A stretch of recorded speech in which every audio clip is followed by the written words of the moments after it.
आप सभी को नमस्कार। मैं हूं सूर्यकांत द्विवेदी आपके साथ और आप देख रहे हैं धर्म का मर्म। शारदीय नवरात्र में हम आपको देवी भगवती से जुड़ी हुई विशेष जानकारियां दे रहे हैं। यदि ये जानकारी आपके लिए उपयोगी हो, आपको अच्छी लग रही हो, तो कृपया चैनल को सब्सक्राइब करें। आज 5वां नवरात्र है, माँ स्कंद माता का आराधना का पर्व।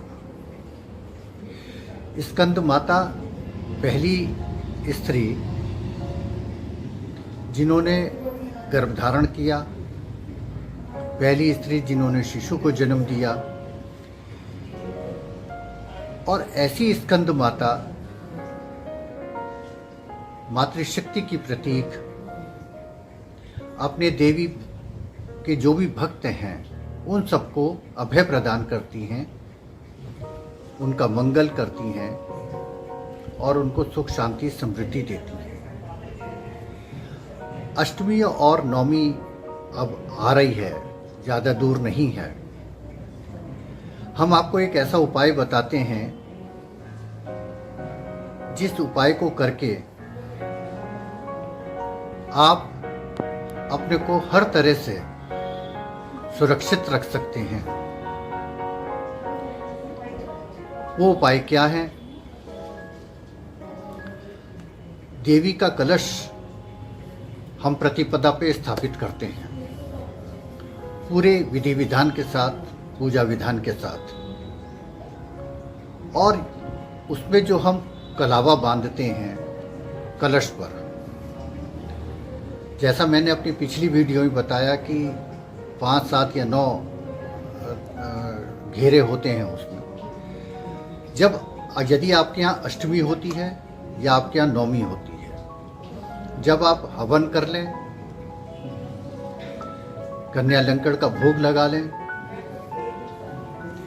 देवी माँ की स्तुति कर लें, देवी माँ से क्षमा याचना कर लें, फिर आप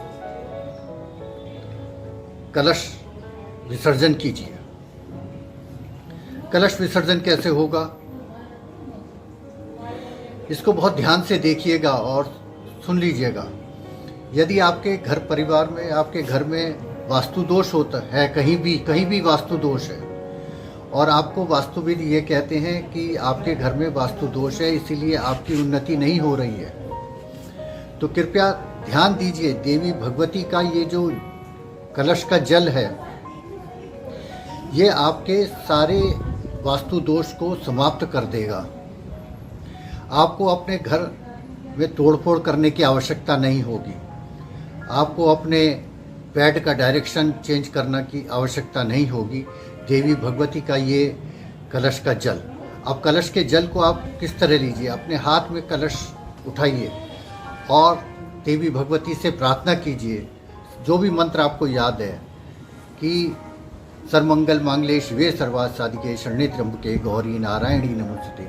और अच्छा मंत्र बताता हूँ, विदेही देवी कल्याणम विदेही परमं शिवम रूपम देही जयम देही यशो देही द्विषो जही। या सिद्ध कुंजिका इस स्तोत्र का एक मंत्र, धाम धीम धूम दुर्जटे पत्नी वाम विभु वाग्देश्वरी क्राम क्रीम क्रुम कालिका देवी शाम शिम शुभ में शुभम करो।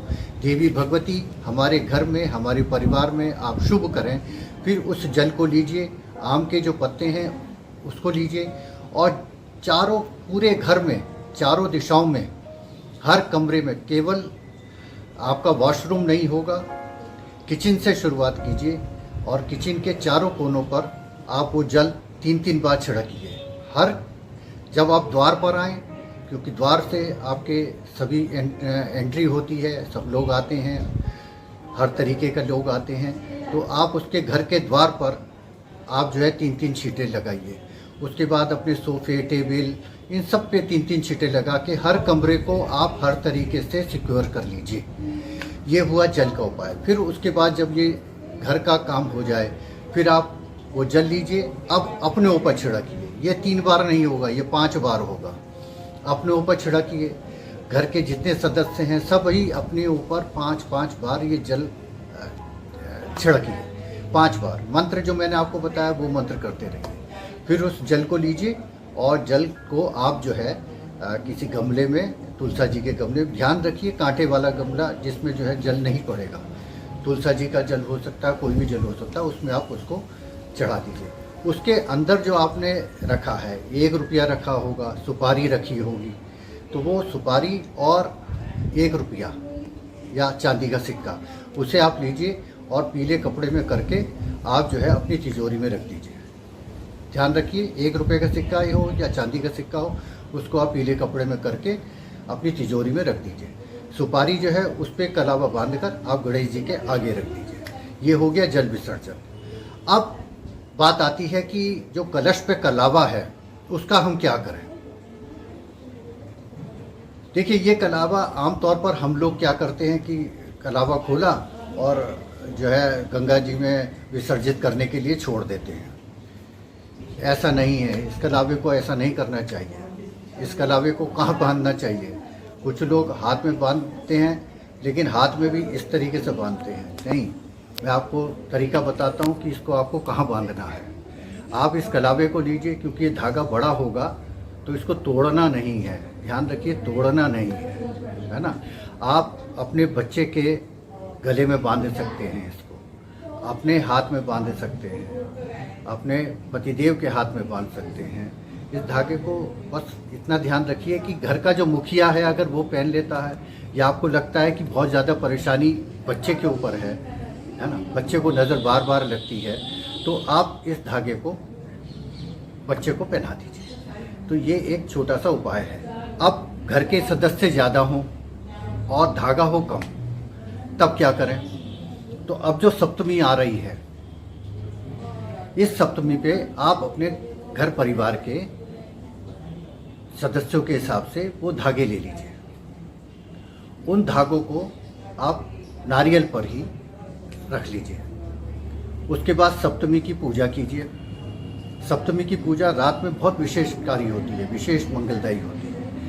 वो कवच आपका जो है तैयार हो जाएगा। फिर आप अपने घर परिवार के सभी लोग जो हैं उस कवच को पहन लीजिए। अगर बच्चे को नज़र है तो काला पहनाइए, ठीक है। और सौभाग्य के हिसाब से लाल धागा, वैसे कोई दिक्कत नहीं है, आप कलावा भी बच्चे को बांध सकते हैं क्योंकि बड़ा होता है, तो इसलिए ये आपका कवच तैयार हो जाएगा। 6 महीने तक आप पूरी तरीके से सुरक्षित हैं। कोई शत्रु का वार नहीं होगा, कोई विरोधी का वार नहीं होगा, आपके घर में सुख शांति होगी। जब आप कलावा बांध लें, सुरक्षा कवच तैयार कर लें, फिर क्या करें? हाथ में पीली सरसों के दाने रखिए और मंत्र बता रहा हूँ, इसी मंत्र से होगा ये। ओम ह्लीं ओम, ओम ह्लीं ओम, HLIM, फिर नोट कर लीजिए, HLIM, ओम ह्लीं ओम, ओम ह्लीं ओम, ओम ह्लीं ओम, ओम ह्लीं ओम, ओम ह्लीं ओम, ओम ह्लीं ओम। इस तरीके से ये 5 बार आपका जो है ओम ह्लीं ओम, और आपका रक्षा कवच तैयार हुआ। हमने आपको कलावे का उपाय बताया, हमने आपको जल के का उपाय बताया, विसर्जन की आपको बताई। देवी भगवती आपका कल्याण करें, आपको आपकी मनोकामनाओं को पूरी करें, और चैनल को सब्सक्राइब करना भूलें। बहुत बहुत धन्यवाद। नमस्कार, प्रणाम।